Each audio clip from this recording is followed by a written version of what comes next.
By the end of July, we'll have over 600 million doses, enough to vaccinate every single American. By next Christmas, I think we'll be in a very different circumstance, God willing, than we are today. We must be both optimistic but also patient about the route to normality, and even though some things are very uncertain, because we want this lockdown to be the last.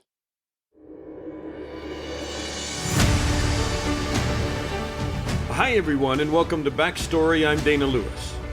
Political leaders from British Prime Minister Boris Johnson to American President Joe Biden are talking up vaccines and discussing how to reopen schools and businesses.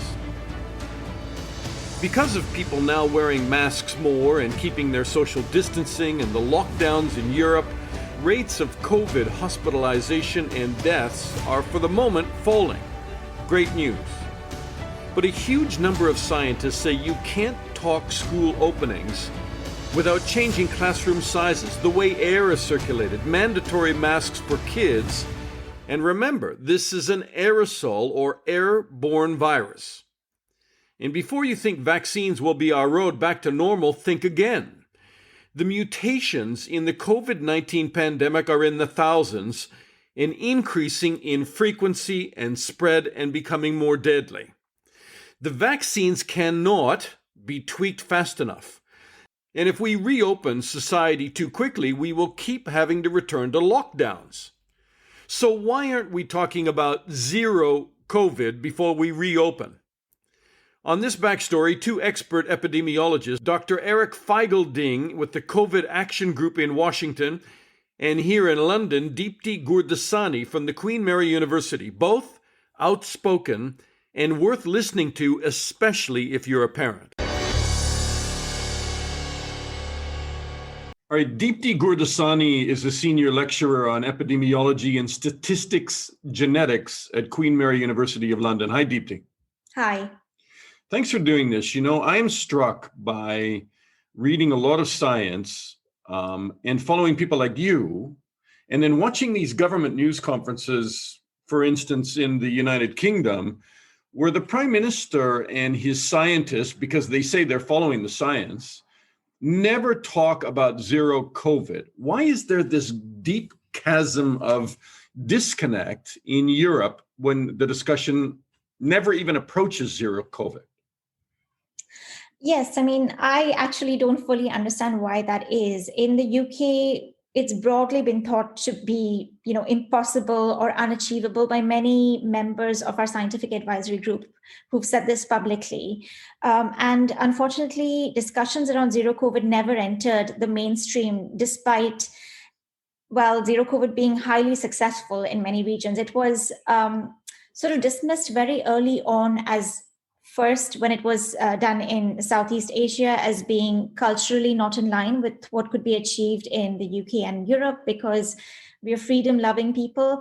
And when it was done in New Zealand and Australia, which are more thought to be more culturally similar, it was again dismissed as, but Europe and the UK are more interconnected.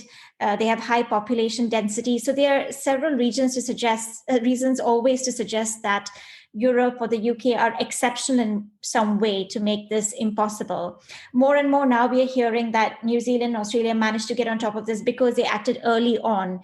And since we haven't acted early on, we cannot get on top of it now.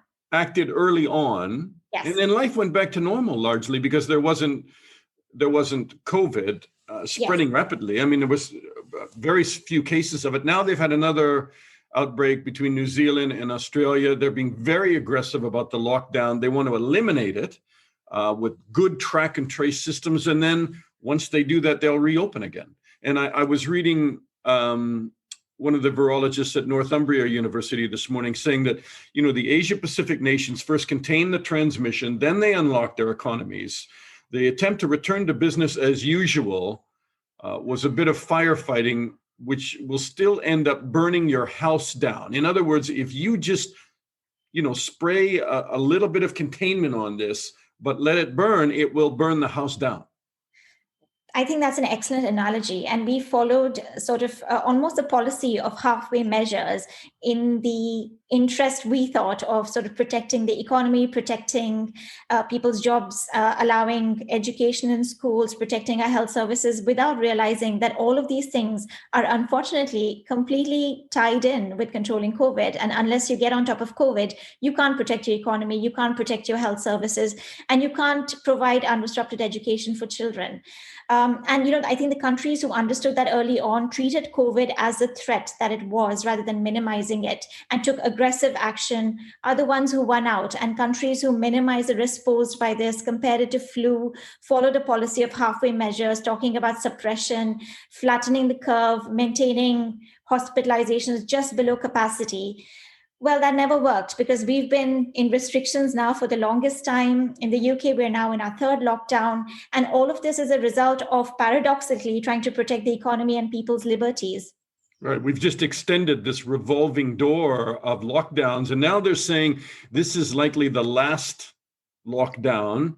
The newspapers are full of headlines today talking about Prime Minister Boris Johnson's plans to reopen the economy in the next few months. Do you think that they're dreaming? I mean, I think certainly with that rhetoric, they are dreaming. I mean, if you're talking about reopening now and talking about acceptable deaths, living with the virus, then I think in the same breath, you can't be talking about this being the last lockdown, because essentially we've been here many times before, and it's very predictable what happens from here. This is not rocket science. We know that if you start opening up early, you see surges in cases. You see that all over Europe. And unfortunately, after 3 lockdowns, to me, it's quite astonishing that the government still hasn't learned from this. And we're still planning to go ahead, open up against the advice, actually, even from the scientific advisory group at this point in time. For example, yesterday, there was a paper out in the London School of Hygiene that clearly shows that almost in all scenarios, opening schools up, whether it's primary or secondary schools or both in the UK, will lead to surges in cases are above 1 and exponential rises resuming, which obviously would mean very soon another lockdown, school closures, and all the devastating impacts of that.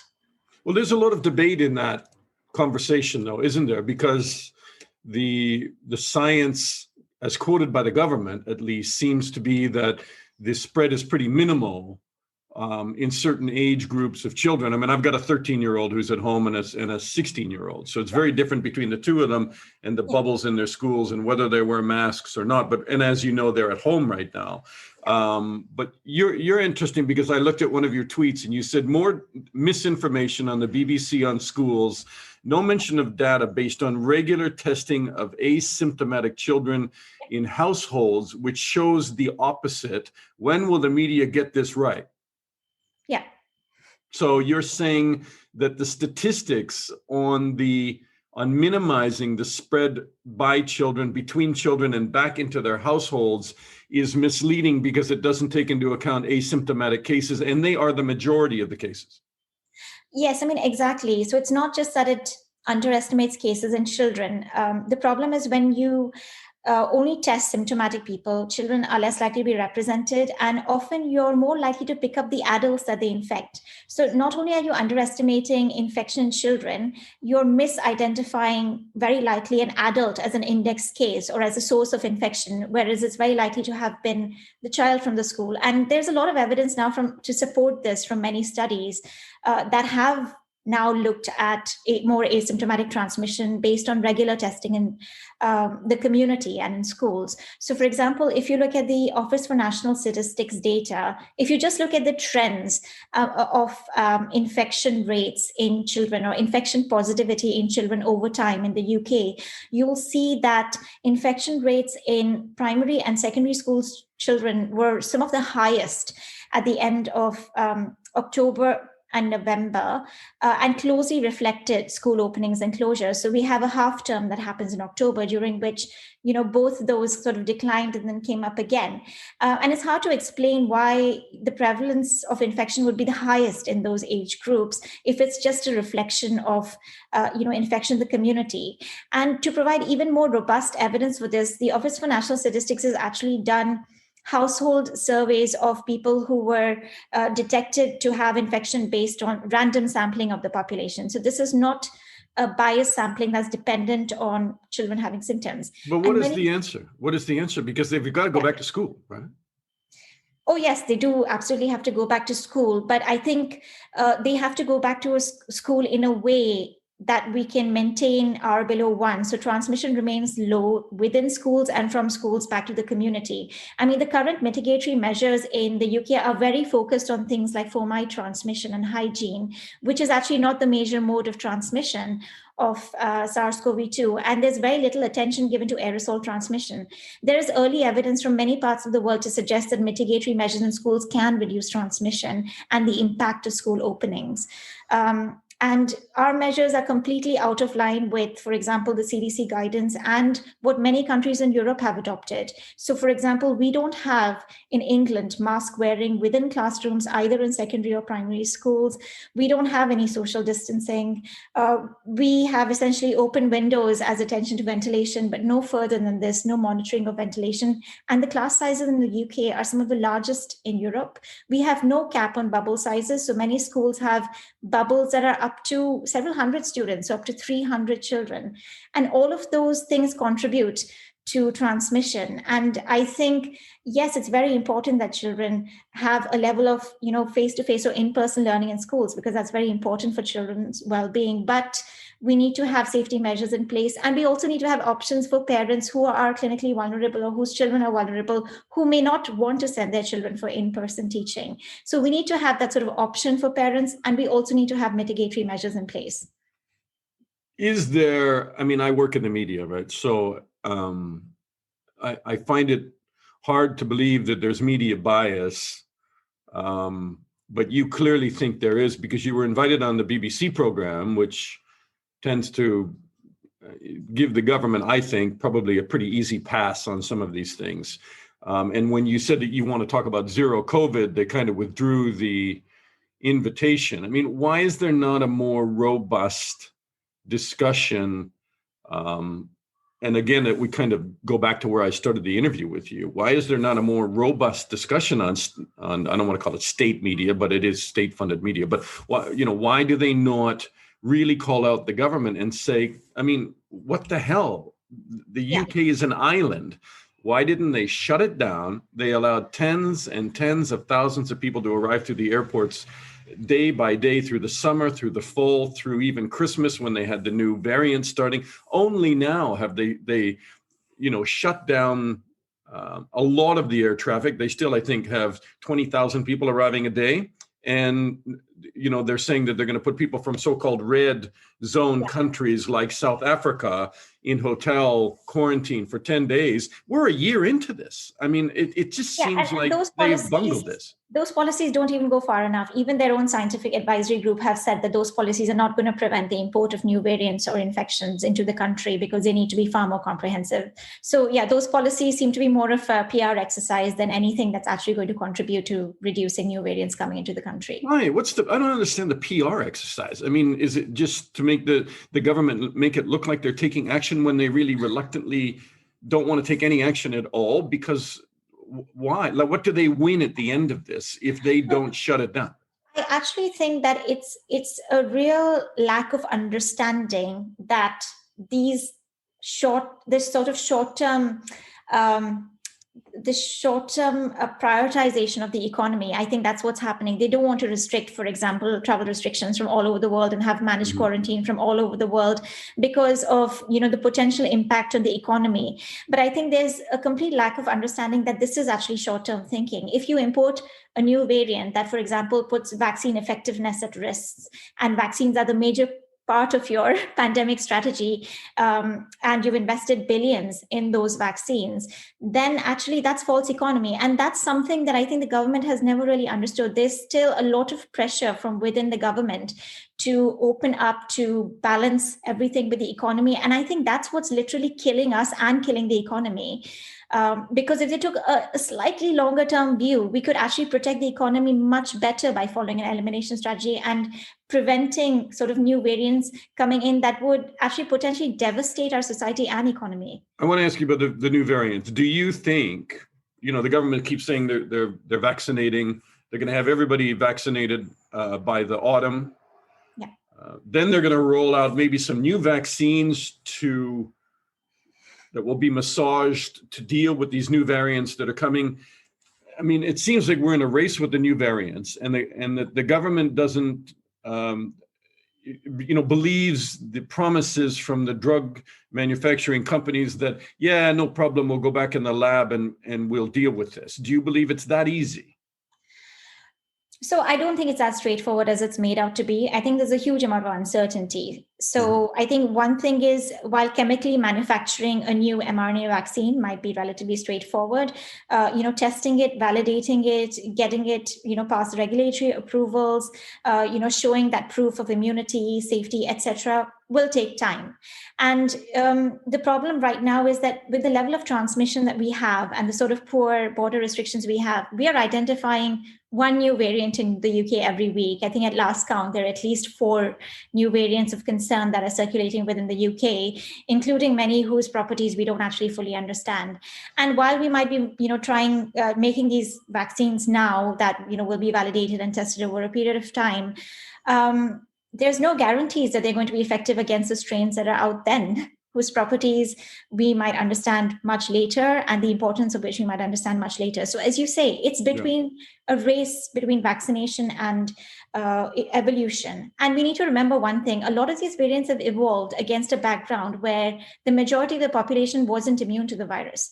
As more and more of the population becomes immune to the virus with higher levels of vaccination, we should expect more adaptation, because that's just what happens with viruses. I thought we would expect less because there would be less circulation for longer in a host. That's not correct? So it's actually the level of transmission that makes a difference. So yes, if vaccines rapidly bring down transmission, and if transmission is low, they will reduce the risk of virus adaptation. But that's not really what happens with vaccines, because, for example, now we vaccinated 20% of the population, which doesn't have a major impact on R and isn't having a major impact on R. And that's entirely expected. So if transmission is allowed to continue side by side with vaccination, then actually you see higher levels of evolution, because you have people who are, immune to a particular variant of virus. So variants that escape are more likely to become dominant. So for example, we have variants such as, which carry mutations like the ones in the South Africa variant that we're really concerned about in terms of efficacy. And we're hearing from, senior advisors to the government that these are not concerning because they're not likely to become dominant. But the problem is that when you create a different environment for viruses with high levels of selection pressure, it's very likely that these variants become dominant because vaccines just don't have the same impact on them. And similarly, more variants evolve that vaccines don't have the same level of impact on. So it's very likely that we will see more and more adaptation, and possibly even at a higher rate than we are seeing now if transmission remains high. And that's a very important caveat. And one of the important reasons that many of us think it's very important to suppress transmission during vaccine rollout, because the only way to actually prevent adaptation is to eliminate the virus and really suppress transmission. There's no other way that we can control adaptation of the virus and prevent this happening. And the consequences of this are really uncertain. We cannot predict what's going to happen. So it's very important to actually reduce that uncertainty by driving towards elimination. Is this the last lockdown? I really hope so, but the rhetoric from government doesn't give me a lot of hope. I really hope that the government changes its strategy in line with evidence and policy. And I think if they take a long-term strategy to this and really hold out just a little bit longer before easing restrictions, fix their test rates, isolate the symptoms, so that when cases come down, we can keep them down and have much better quarantine at borders so we can prevent importing cases once they come down. I think if they put those 3 measures in place, we can potentially have this as a last lockdown, but I think it entirely depends on what the government is going to do at this point. Deepti Gurdasani, it's great to talk to you, and thank you so much for all of this science look at this. And obviously, we should be following the science more than the business and the politics of it. So, thank you so much. Well, thanks for having me.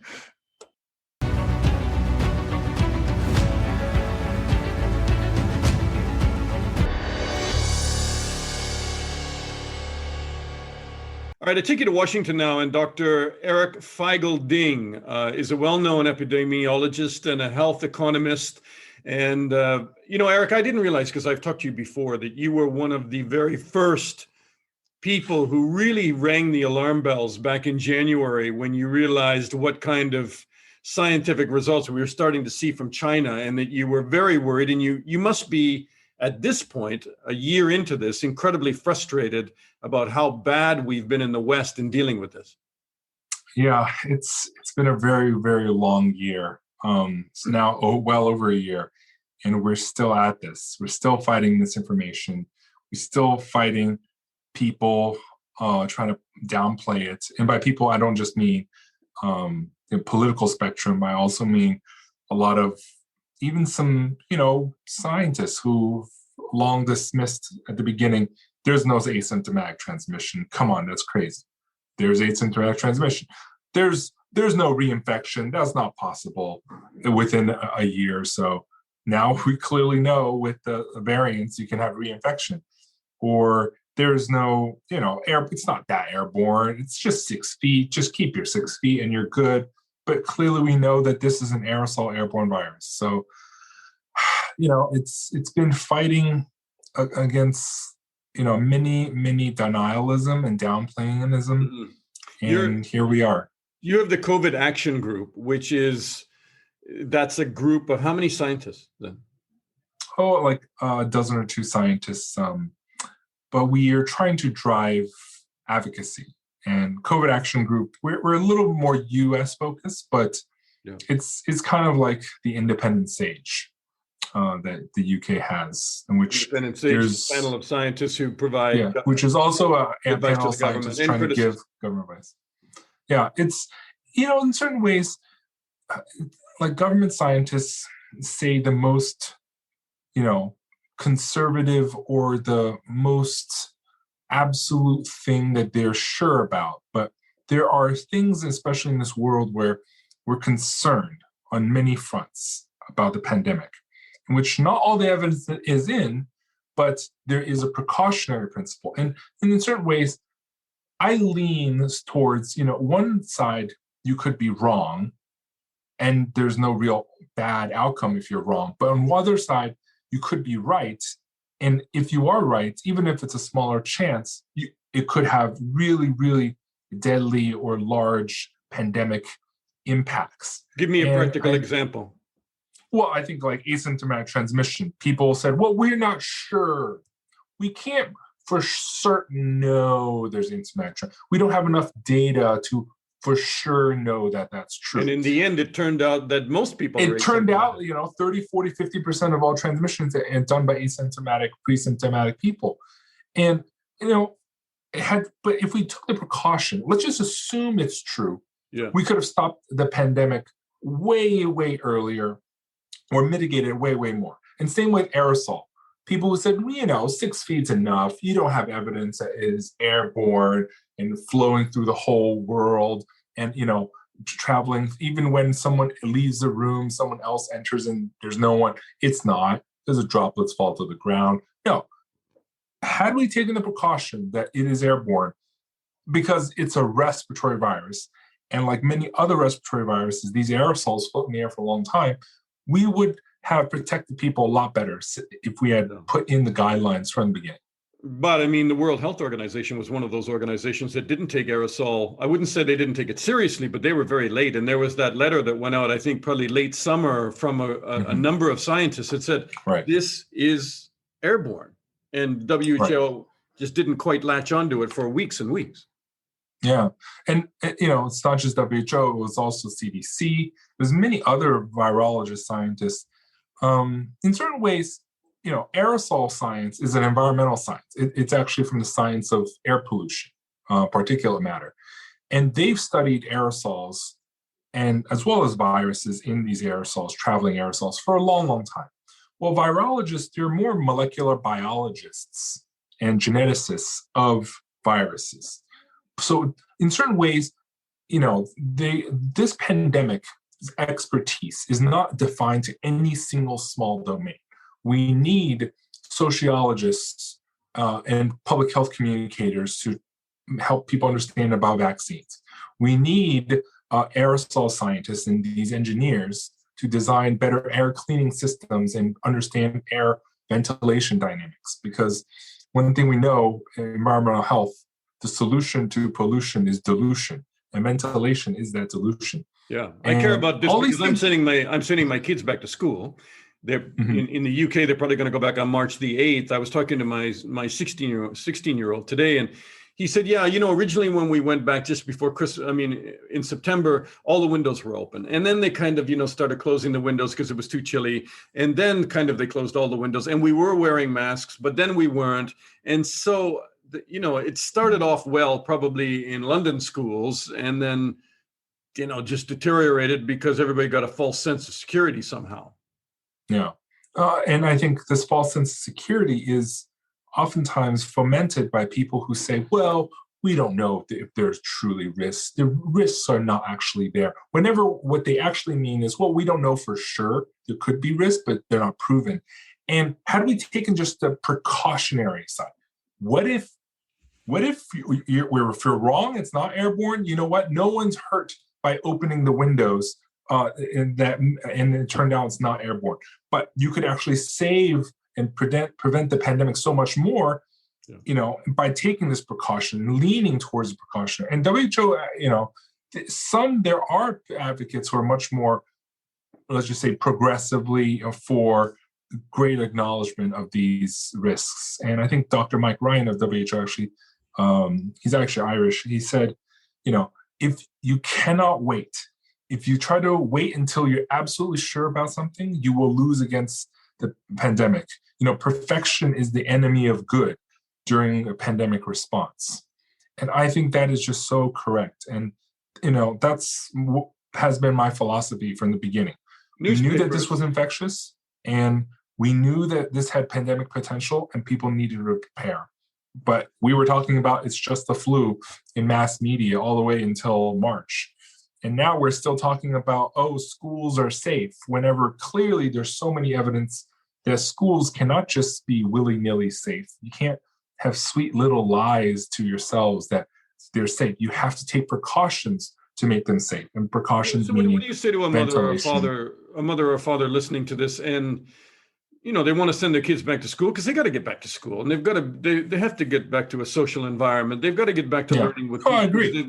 But we care about our kids' health. So what do you say to? Well, I'm confused, and I do this for a living and interviewing experts about COVID-19. Yeah. So first of all, I have a kid. He's 7.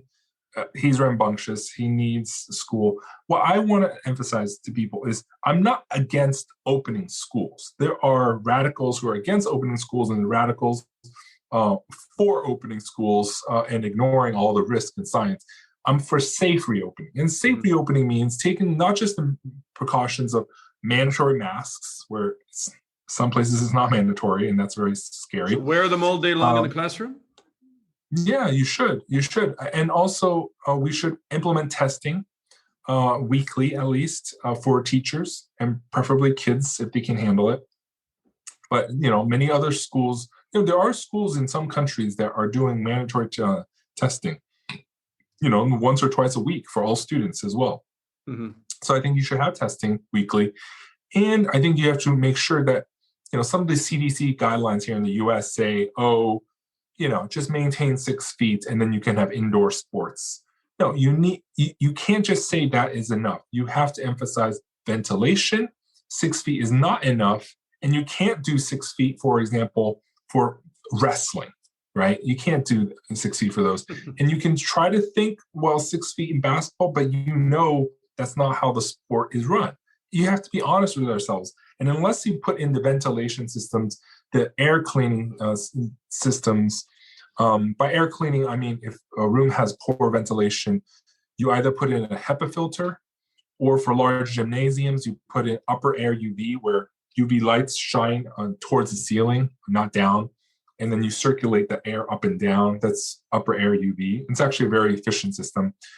Or there's even, if for a school that has absolutely no money whatsoever for any of these, there's something called, for example, a Corsi box. And a Corsi box is take these air filters, these 20-inch by 20-inch air filters that you put in your homes, and you take a box fan and you simply create a cube out of this, with the box fan being one side, and take 1, 2, 3, 4, 5 additional of these filters, and you can create this a HEPA filter equivalent box that can, disinfect and remove viruses, assuming you use the right filters. And it's been actually shown by aerosol scientists, this is actually quite an efficient system. Oh, that's and this really clever. costs nothing more than a box and a few filters. As we speak, the British newspapers, because we've been under a lockdown since before Christmas. I mean, and I hate to use the term lockdown, because while I've been at home and my kids have been at home, there's lots of construction workers that get on the tube every day and get on buses and go to work. And so so-called essential workers that are doing house renovations, I don't think that's essential. But anyway, the lockdown, depending on where you are, but the numbers are falling now, but we're still above 10,000 cases estimated per day. And now the big talk here is how to reopen everything. Do you think that they're being dangerously soft in terms of the pressures from business groups that want to get their pubs and their shops and their restaurants opening, and that they shouldn't open too soon? Yeah, I'm in the zero COVID belief that it's better if we not have these yo-yoing up and down roller coasters of opening, closing, and opening, and closing, because we've seen this time and time again. It is not the right idea. And we've seen, we can't, the other analogy is if you eat bacon a lot and you have high cholesterol and you switch to eating vegetarian and vegan for a month, it's not like once you switch back to bacon again that the bacon doesn't harm you again. We know that people spread it, right? Also, just to interrupt you, I also like this analogy that somebody wrote that said, you've opened your parachute on the way down and you've now decreased the velocity of the fall, so it's okay to take your parachute off. Yeah, of course. You have to. We are on a downhill roll towards the natural velocity of this virus is to spread. What we need to do is truly, truly eliminate the virus so that it cannot keep pushing us down the hill. And I know it's an uphill fight, but it is possible. We are, UK right now is approximately R of 0.8.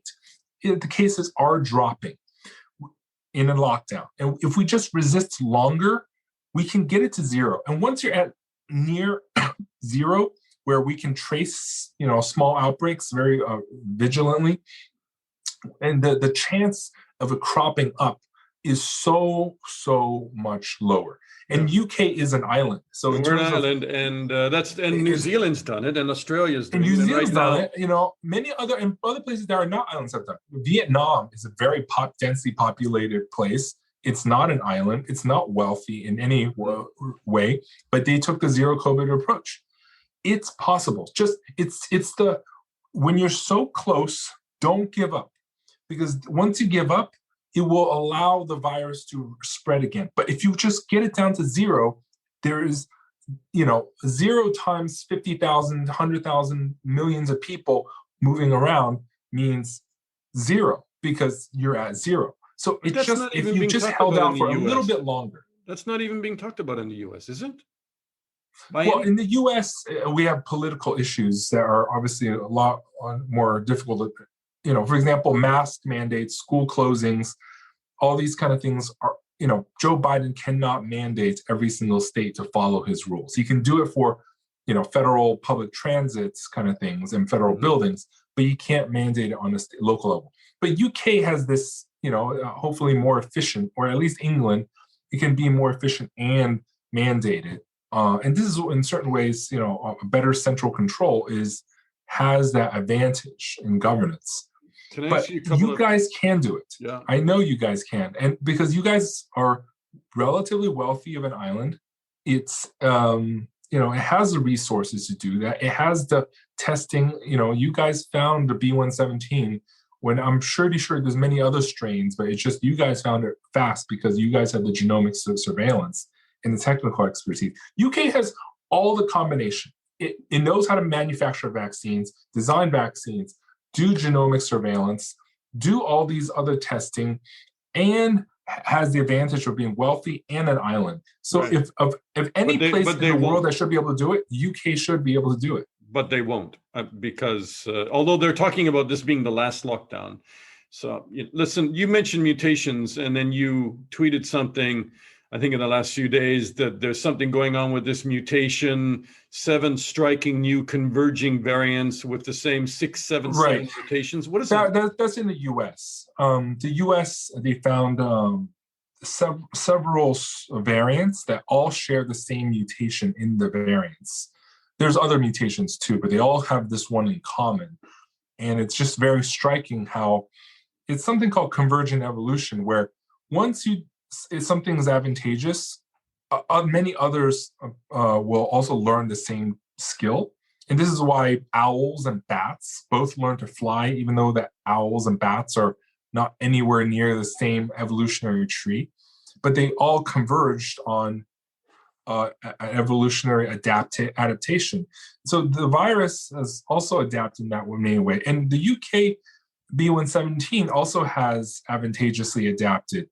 There's the 501 Nelly, a mutation that many others also have, and is also acquired the E4A4K in the sublineage in Wales and England that allows it to evade antibodies, just like South Africa and Brazil one does. Evade antibodies, evade vaccines? Are you no, so basically this variant has acquired the E4A4K, nicknamed EEK mutation. And this mutation has been shown in South Africa that people who were previously infected and should have immunity had almost no immunity, and very little, and a large portion of people had no advantageous antibody recognition of the new variants with this EEK mutation. And for vaccines, it was highly attenuated. Instead of 80, 90% or 75, it was 50 or 60% efficacy because of this. And this is most predominantly in the South African Brazil variant, but the Kent UK B117 variant, for most part, don't have it, but there's a sublineage separately in Wales and in England that they learned it. So this is what we call convergent evolution. Like these mutations, they will always adapt to something that makes them much more fit and rigorous and faster spreading and can penetrate immunity better. And so this is why the longer we let the virus circulate, the more of these mutations we're going to accumulate. So and in the more of layman's, this whack-a-mole layman's and terms, more then. lockdowns. Sorry, what was the last part? Well, more mutations, more surges, more lockdowns. And so I think it's crazy for them to say, oh, this will be the last lockdown. They don't know what else could be coming. B117 has already dominated the UK, but B117 is good for infecting virgin fields of uninfected people. But the South Africa variant or UK subvariant with this EEK mutation can invade areas in which people have already been infected and think they're immune, but they're not. And it's also shown that the Oxford AstraZeneca vaccine is pretty weak against this South Africa variant. So if anything, UK and most of Europe is reliant on the Oxford AstraZeneca vaccine, which is good for the older strains and the UK strain, but not against these mutated ones. This is where you really come back. This is why you really come back to zero. Yeah, so zero is just so much better. A virus cannot mutate if it can't replicate. That's the main thing I want people to remember. No more mutations if there's no more virus. And the virus cannot survive being muzzled, but the virus can adapt to in more and more people if you just let it float around. And we've seen it with many immunocompromised people, that one immunocompromised people, they think that's how the Kent variant arose. One immunocompromised person just allowed 20 mutations to arise from their bodies because they couldn't defeat the virus, and the virus learned how to defeat the person. Is there ridiculous thinking, to use my term, but you can massage that how you want, in suggesting that, well, okay, let's just get everybody vaccinated. We'll reopen. And then, as the variants mutate, we can massage every vaccine and, we'll just give you another vaccination in the autumn or at Christmas time. A booster. A booster. Yeah. But before now and then, boosters are not coming soon enough. Boosters still have to go through clinical trial testing. Unfortunately, it'll take quite a while unless they shortcut it somehow. It will be quite a while before we have the booster. If we have a booster now, we can adapt. But this is not the last mutation. This is just the mutations that we're talking about now. There's going to be so many, many more mutations. The variety is the spice of life, right? And whenever it's challenged, it's the reason oftentimes we see mutations is either someone's immunocompromised, and then they're very weak immune system, not able to fully suppress it, just like our lockdowns. If it's not very strict and not long enough, can't suppress it. These mutations will crop up, and there's something some folks are worried that these mutations that can evade immunity will crop up whenever we hit herd immunity. So basically, the closer we are to 80%, 90% vaccinated, then the virus is running out of virgin fields of people to infect who've never been infected before. So then it will evolve to try to evade. It's kind of like when the walls are closing in, when a dog is cornered, it will get desperate and try to find ways to skip over this fence. And right now, our fence is not nearly high enough. What you have to do is you have to vaccinate and lock down at the same time very quickly to muzzle this out. And once you muzzled it out and it's gone, then you can basically live on with your normal lives again. And that's what people want. People want normal lives, not yo-yo uncertainty. And I guarantee you, if we reopen too quickly, we're going to have this yo-yo uncertainty. This virus will come raging back once you reopen everything. And schools, obviously, it's a complicated issue. Schools, it does increase transmission. But if you take all the mitigations, it won't increase it as much. And if you mitigate other things, you can still allow, it's kind of like a buffer. You can still allow for some school transmission and still keep the R under 1, right? Keeping the R under 1 is key. So if you lower everything else low enough, you can allow a little bit of school transmission and still have the overall trend go down.